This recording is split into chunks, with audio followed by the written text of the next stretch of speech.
is why we can only dedicate. So, later on, pagka ito na pong si Seb ay pinalaki na, no?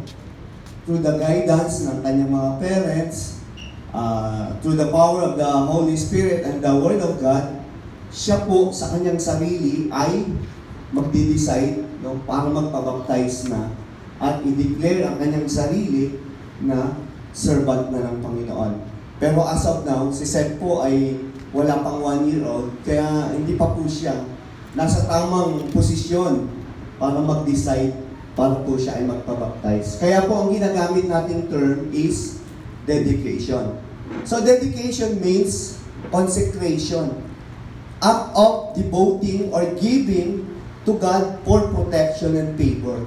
So tayo bilang mga nag-guide sa Kanya, bilang sa Kanya, kay Jelena at kay Aaron, bilang parents, at sa mga magiging ninong at ninang, no, sila po ay mag-guide sa batang ito para po i-devote niya yung kanyang sarili para sa Panginoon.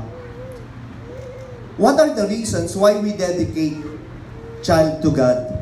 Nag-enumerate po ako ng 3. Huwag po kayong mag-alala, maiksi lamang po ito. Gusto ko lang pong i-explain para maunawaan po natin yung ginagawa po natin sa araw na ito. Number 1, we dedicate child to God because we acknowledge that all good and perfect gifts come from God, including all our possessions, blessings, and including our children. So, ang lahat daw po ng mabubuting bagay ay galing sa Diyos. At we consider children or child, no, to be a good and perfect gift coming from God. Amen po ba doon? Amen. So, maraming mag-asawa ay kahit anong effort nila na magkaroon po ng anak, ay hindi po nagkakaroon. So, ito po ay isang malaking biyaya na yung dalawang mag-asawa ay biyayaan ng Diyos ng anak na katulad ni Seth. Amen po? Pangalawa, we dedicate child to God because we acknowledge God's sovereign power over all things, including all our possession, our lives, our family, and especially our children. Sabi po doon sa book of Job, chapter 1, verse 21, the Lord giveth and the Lord taketh. Kung alam niyo po yung story ni Job, si Job po ay isang lingkod ng Diyos na talagang sa tingin ng Diyos, siya po ay talagang nakakasunod at banal. At dumating po yung araw na kung saan nag-usap, no?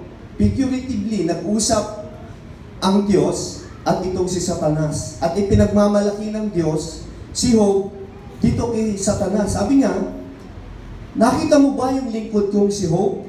Siya ay napakamabuti. Ngayon, sumagot itong si Satanas. Sabi niya, kaya naman mabuti at tapat itong lingkod mong si Job sa'yo dahil pinagpapala mo. Subukan nga natin na tanggalin yung lahat ng pagpapala sa kanya.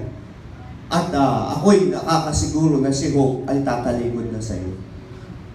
Then, inalang ng Diyos, no? Sige nga, sige, subukan ko Satanas. Hayaan mangyari kay Job. At ang nangyari po kay Job, lahat po ng ari-arian niya, lahat ng kapamilya niya, lahat ng anak niya, namatay. 10 po kasi yung anak ni Job eh. 7 lalaki at 3 babae. At hindi lamang po yun, no? Ang mas matindi pa po nun, yung nangyari mismo sa katawan ni Job. Hinayaan din ng Diyos na subukin si Job, binigyan po siya ng isang matinding sakit.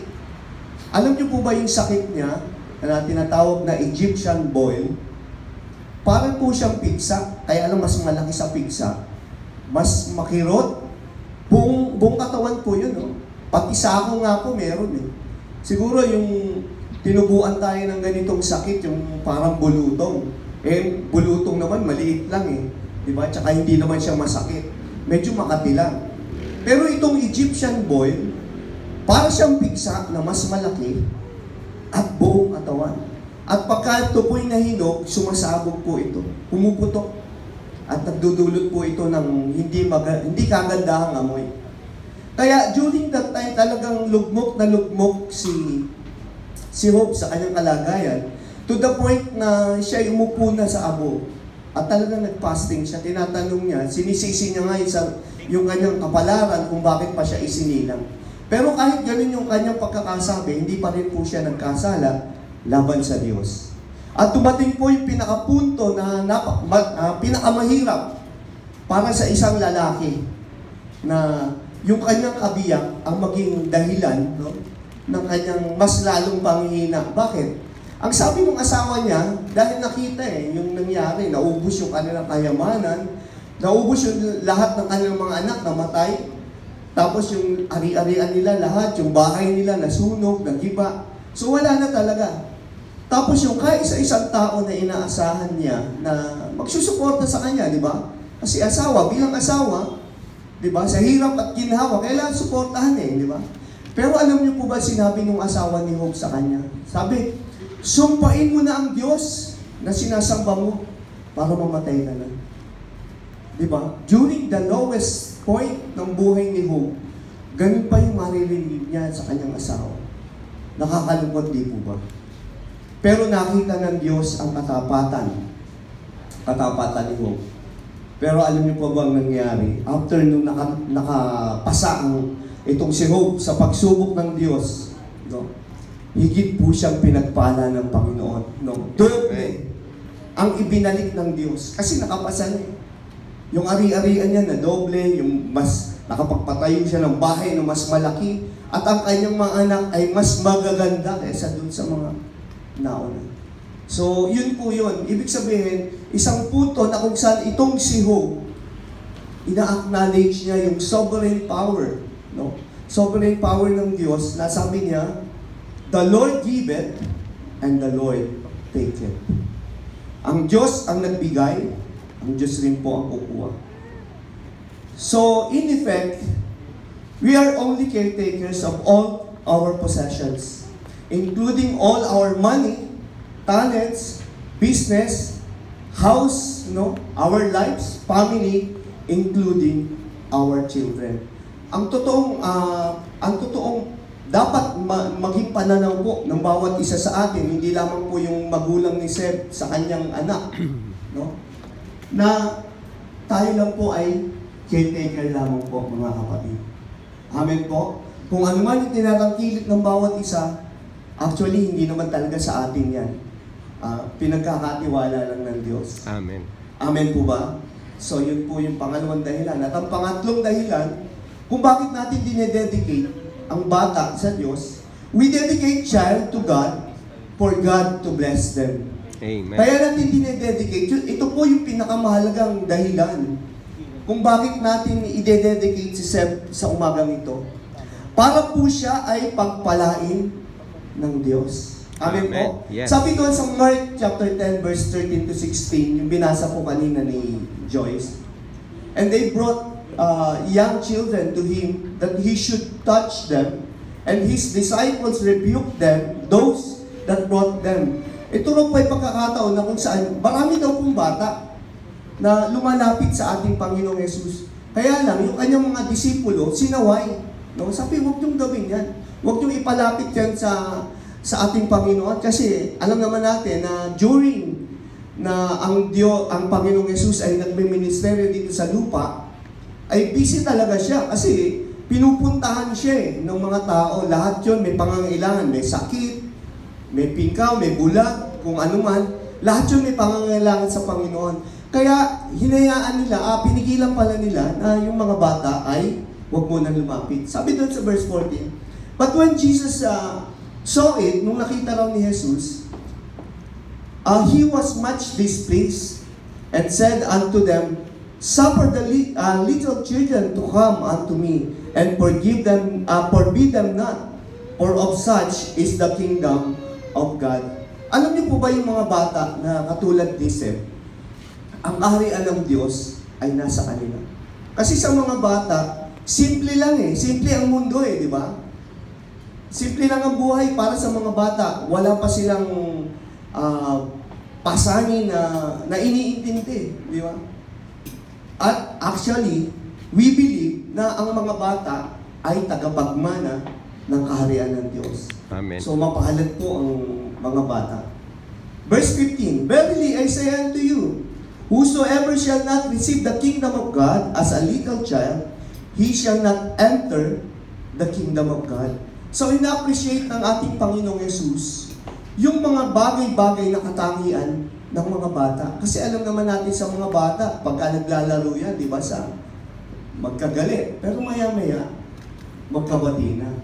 Hindi sila nagtatanim ng sama ng loob. Kumpara mo sa mga sa mga may isip na, di ba? Napakahirap magpatawad. Verse 16, And he took them up in his arms, put his hands upon them, and blessed them. So, kinuha ng ating Panginoong Yesus ang mga bata at kinarga, hinawakan, at pinatong niya po ang kanyang mga kamay sa mga bata at sila po ay pinagpala. So this is the most important reason, no, why we dedicate child to God, for God to bless them. Amen. Amen po ba? Blessing child by God includes, number 1, blessing in all aspects. Hello. Blessing of all aspects in child's life, physically, mentally, emotionally, financially, and most of all, spiritually. And number 2, protection against Satan and all evil things. One advantage na kung ang parents ni, katulad niyan, ang parents ni Seth ay nakakilala sa Panginoon, no? Matuturuan po siya ng mga prinsipyo na galing sa salita ng Diyos. Whereas kung halimbawa ang kanyang magulang ay mga lehitimong sugarol at chismosa, excuse me, tapos lasenggo, kung ano man, anong mabuting halimbawa ang pwede niyang ibigay? Pwede nilang ibigay sa mga bata. So, protection against Satan and all evil things. Alam niyo po ba, ang kaharian ng kaaway niya si Satanas ay talagang kumikilos sa mundo. Naniniwala po ba kayo dyan?